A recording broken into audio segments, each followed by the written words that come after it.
Hello lovely people, welcome back to the Fundamentally Fit podcast with me, your host Andy Strong. It is episode number 2, which means hopefully some of you came back, which is awesome. If you're tuning in for the first time, that's awesome too. And if you didn't tune back in, oh man, that's really sad. But I hope you'll come back. You just probably don't know this podcast's out yet. That's probably what it is. So we're episode 2.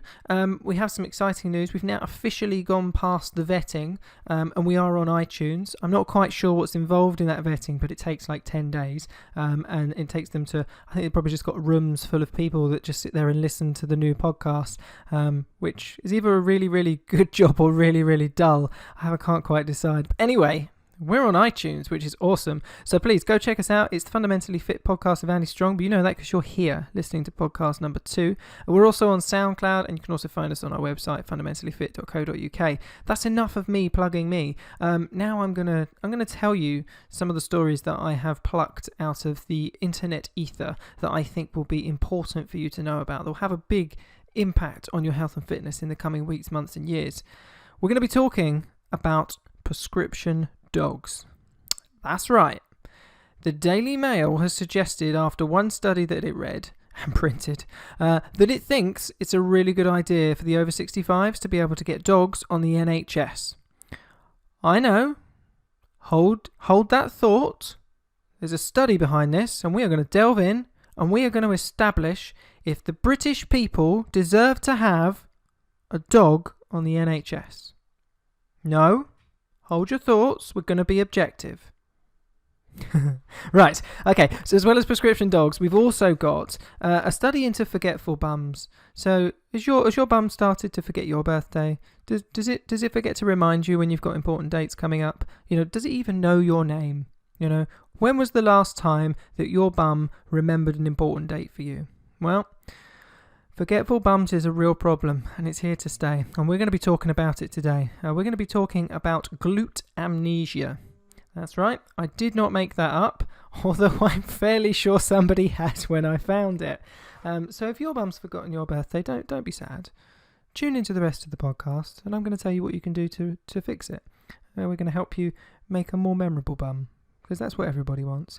I'm going to admit, it's probably not as good as Sexy Veg, but, you know, when you start with Sexy Veg, that's always a danger. If you weren't here on podcast 1 and you haven't heard about Sexy Veg, sorry, I'm not going to keep plugging me, but go back and listen, it was awesome. Right.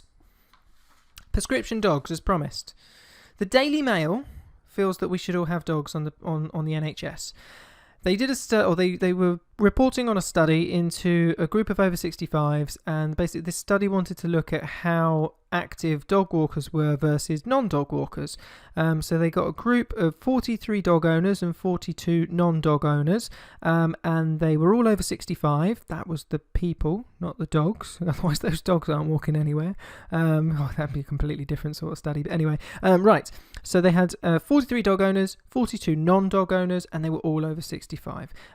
They basically gave them pedometers, and they tracked them for 3 weeks at a time over a year-long period. So they wanted to see, you know, how much people walked in the spring, how much they walked in the summer, autumn, winter. Was there differences? Did the dog walkers walk more in one season? Did the non-dog walkers walk more in another season?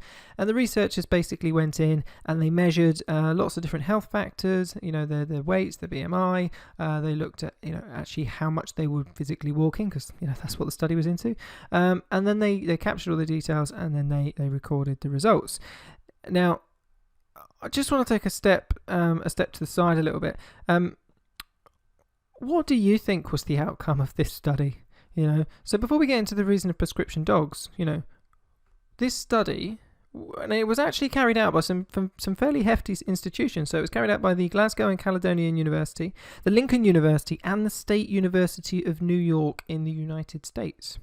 Strangely enough, and they basically wanted to establish between the three of them who walks more in the over 65 category, dog walkers or non-dog walkers. Now, bearing in mind, these three institutions have put researchers into this over a year-long period to come up with this answer. Who do you think walks more? Dog walkers or non-dog walkers? Hold that thought. I know. It might seem obvious, but they've done a study, and I'm going to tell you all about it. And then we're going to come back and have a laugh. Right.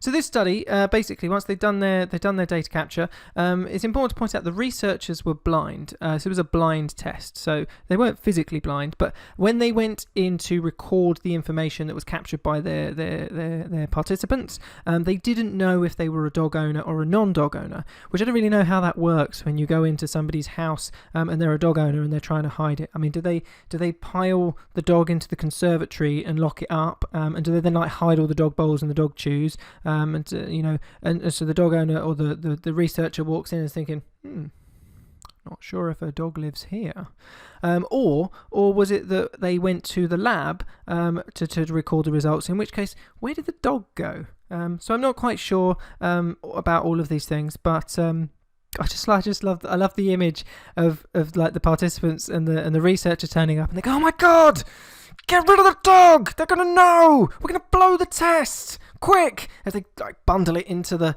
conservatory and like hide all the photos and the dog chewing, and the researcher comes in and sits on the sofa and all you hear is that little squeak that just goes like, oh no, we ruined the test. And you can imagine like 43 other people doing exactly the same thing, and the researchers all coming and going, well, that's the dog owner. But they probably went to the lab, I know, and they probably did it there, but it just amuses me.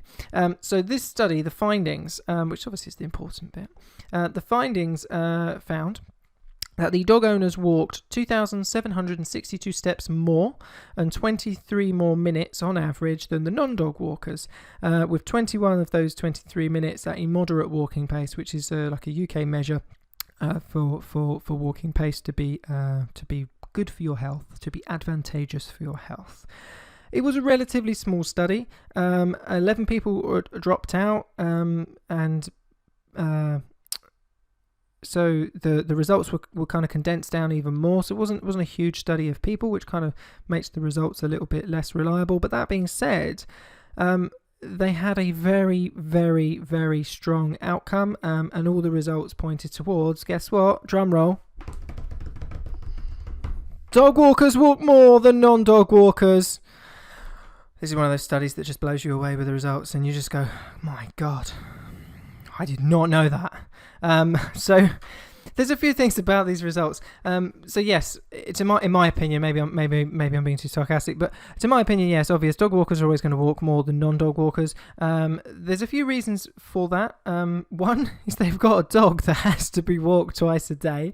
There's also the other reason that the study also considered the fact that, dog walkers may on average tend to be more active people, therefore they might have been more likely to walk whether they had a dog or not, and the fact they've got a dog would encourage them to walk even more, and so therefore the results are not particularly surprising, and actually the reason I find this study a little bit pointless. It's important to know how active people are being, because most people I see never ever hit their 10,000 steps, or they really, really struggle.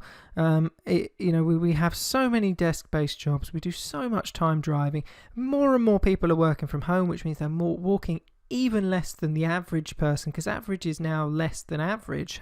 I mean, how's that work? I mean, someone that works from home can wake up in the morning, they can walk to the kitchen to make their breakfast, they go back to their desk, they do the conference calls, they might go back for a cup of tea, they might go back for their lunch. They might not even break 1,000 steps for the day unless they're getting themselves out of the house and out and about. And so many people are under so much pressure now in those types of environments. Working from home is not pleasurable. It's just really damaging for your health, both mentally and incredibly damaging physically. But that's a slightly different tangent. So, anything that can encourage somebody to walk, and actually this is advice I've given to my clients before, get a dog, because it's a great way of getting out of the house.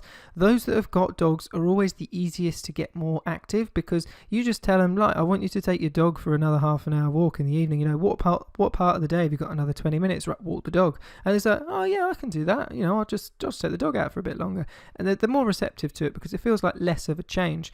Now, I'm not knocking people that don't have a dog. I'm not saying that you guys are lazy. I'm just saying that there's a different motivation, because we have a real love for our animals in the UK, and therefore using that to make it something fun that you want to do, because you want your dog dog to be healthy. It's a really easy way. And if we only have ourselves to consider, unfortunately, we are not the best at kind of looking after ourselves, and we are not the best at putting our health first. So if you think about it and say, right, I need to take myself for a 20-minute walk. Most people are going to go, I don't really need to go for a walk. I just need to finish this email and then email that and then finish the report and then, I need to phone up so-and-so. And we're just not great at looking after ourselves. But that being said, I don't quite know how the Daily Mail got from the study clearly and quite strongly pointing towards dog walkers doing a lot more steps to the point that they thought, right, this study is not groundbreaking enough. How can we jazz it up and sell some papers? I'm not saying that's what they did, but they decided, right, we need an NHS angle. Let's put these bad boys on the NHS, and that is really going to get people motivated. And I just love, I have this, and the reason this is why I like this story, because I had this little image in my head. I love the image of somebody, a little old lady, going into the pharmacy, with a little folded up green prescription, as she sort of hands it over tentatively and a little bit confused to the pharmacist behind the counter. He looks at it, a little startled, disappears off round the back. Hear the rummaging and the drawers opening and the pots banging, and he comes back round the corner, diligently hands over the lead, the pooper scooper and the poodle, and then the little old lady wanders out of the pharmacy, looking a little bit more confused, with a poodle in hand and thinking, well, that's a prescription dog. I've now got to pay for that and look after it. Or do they want the dog food to go on the NHS as well? I don't know. But yes, prescription dogs. Do you think that the NHS should be funding prescription dogs? Do you think that's important for our over 65s? Or do you think maybe we should spend it on something else? Anyway, I think the interesting thing that does come out of this study is not that dogs should go on to the NHS, but I think this is something that for everybody, I think over 65s is a category that will benefit from being active, more active, as long as possible. It dramatically improves the quality of their lives, keeps them more active, keeps their brain active, and that is such an important thing to do. And I think, that if a dog helps them do that, great, get a dog. Why we should be paying for it on the NHS, I don't really know. But yes, that is prescription dogs. Yeah. I'm not sure that I'm going to be backing that one. Not sure which political party is going to run with that one. But yeah, prescription dogs, probably not a vote winner. Unless you're campaigning at Crufts, maybe. Right.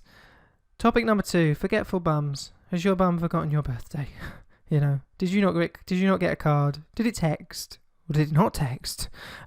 Forgetful bums. The story behind this is not as amusing as the name. So this is called Glute Amnesia, and I'm surfing through the internet, and various things pop up on different feeds because obviously I follow all the different fitness and health channels. And Glute Amnesia popped up, and I thought, oh God. Here we go. We're off again. It's the latest buzzword. It's the latest thing that everybody's got that they've got to fix. And I thought I'm going to have some fun with this. And then when I delved into it, I actually realised the truth behind it. And it's basically it's fitness spin. The condition, very, very real, very, very serious, very, very common. It was known as lazy glutes a couple of years ago. And I was I can't remember what it was that this particular article referred to it as the, I can't remember, it's that the butt killer or something. Death butt syndrome. I'm pretty sure that's what it was. It was death butt syndrome. As you could see, it was an American website. But yes, lazy glutes, glute amnesia. They basically are the same thing. It's a little bit of fitness spin, and basically it's all a play on words. The real name for this condition is much less catchy. It's reciprocal inhibition. Yep, you're not going to get many people reading that article. So what is it? It is basically okay. When you sit down and stand up in a chair, you have lots of different muscles that will be working in synergy with each other. So certain muscles will lengthen and get longer. Other muscles will contract, get shorter and pull together. Now this happens all across the body when you stand up, sit down, when you bend over, when you reach, when you stand on one leg, all of the different things that we do in the body. Now reciprocal inhibition can happen anywhere in the body, and all it is, in the simplest terms, is the sequence in which your muscles contract basically is wrong. It becomes out of kilter. So if we take the glutes, for example, the glutes being the buttocks, if you're not quite sure what I'm talking about, it's a really, really big muscle. If the glutes are inhibited, then there might be more work being done by other muscle groups surrounding them. So then the glutes aren't doing what they should be doing, and supporting muscles are then taking on that workload, which they were never really designed to do, and that can then cause all sorts of issues. So in terms of talking about the glutes help. They help with a lot of movements we do with walking, running. They extend the hip. They're involved in stabilizing the hips. And so if you've got issues in your glutes, lazy glutes, or glute amnesia, whichever you prefer, then basically what happens is you get an issue where you can have pain or muscle tightness or muscle weakness moving up or down the chain or up or down the body. This can lead to pains in other areas of the body. It can cause you issues in your back, and it's a fairly serious, in some cases, condition. But it is pretty common, and the reason for that is because we are all sitting way too much, is the simple answer to that. And I pulled up a few stats on this as well, and this really ties into prescription dogs. So we've been talking about walking, and we're now going to talk about the opposing side of this argument. So there is a little bit of logic in my topics. Basically, in 2014 and 2015, the Health and Safety Executive survey every year all of the lost working hours in the UK, and over 2014-2015 there was 27.3 million lost working hours in the UK. Okay, so 72.3 million lost working days in the UK. Now, there were two leading conditions for this, and one was stress and mental issues, depression, things like that, and the other was musculoskeletal conditions. And although that sounds technical, really it just means it means issues like back pain, for example, issues that are related to how your body's functioning, and pain that's being caused through by and large sitting too much, having the wrong chair, having the wrong desk height, not moving enough, having a workstation that is too high for you, too low for you, having to do a repetitive job that means you've got to reach too far if you're working on a production line, having a heavy shoulder bag that you have over your shoulder if you are, say, a postman or something like that. And basically, of these musculoskeletal conditions, which was the second biggest reason for lost working hours in the UK, the average sufferer of one of these conditions lost 17 days in lost working hours. Now you might be thinking, oh yeah, 17 days off, but the reality is, can you afford to take 17 days off because you've hurt your back or you've got a musculoskeletal issue? Could you afford to pay your bills? Would your business run? I couldn't afford to have 17 lost days, because my clients would be very angry with me. So yeah, serious stuff. And then if we look a little bit closer, then the World Health Organization did a study which stated that 74% of men and 64% of women will either be overweight or obese by 2030. They also said that by 2025, more than 5 million people will have diabetes, or 400 people per day will develop this condition. Now, I'm not going to get sidetracked by looking at those conditions today, because we're talking about sitting and walking. Basically, that's the topic of today's podcast. But coming back to our forgetful lazy glutes, if we are not walking enough or more, like our dog walkers, it stands to reason we can only be doing one other thing: sitting. And that is where conditions like glute amnesia or lazy glutes or reciprocal inhibition, whichever jazzy name you want to choose, become a real problem. Sitting is killing us as a society. Inactivity, we're not burning enough calories, and we're just not looking after our bodies well enough. So there is a cause and effect. If we walk, we're better equipped for, more robust for life. If we sit, we suffer as a result. And lazy glutes is one of those problems. It is surprisingly common, so we're going to go into a little bit of detail about it, but not too much, because it's not something you can really diagnose or kind of give too much feedback through something like a podcast, because it needs hands-on and eyes-on attention. So you're much better, if you think you've got this condition, getting a sports therapist or a physio or a fitness professional who's very competent to check you out, to do an assessment, and to give you some exercises to move forward. But I'm just going to give you a very brief overview of how this actually works.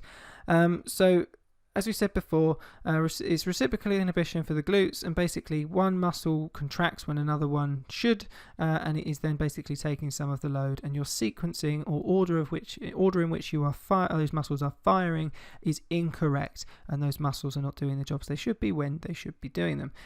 Again, more prevalent in the glutes because we spend too much time sat on it in a lot of cases, and therefore we need to make sure that we're not getting back pain, hip pain, neck pain, things move, and so looking after yourself is really important.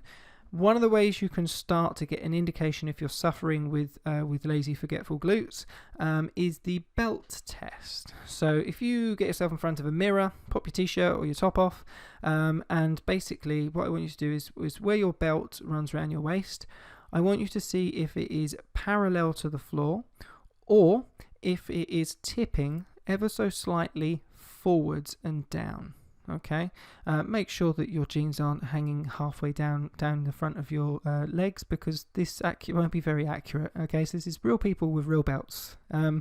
So once you've done that, have a look. If it's tilting ever so slightly forward, that can possibly indicate that you have what we call an anterior tilt of the pelvis, which basically just means that your hips or your pelvis is tilted slightly forward. So those hip flexor muscles, which are little muscles by the jean pocket, they're basically going to be contracting a little bit too much, and they're pulling the pelvis down. Now, it could be a few other things going on. I'm talking in general terms. This is a podcast, people.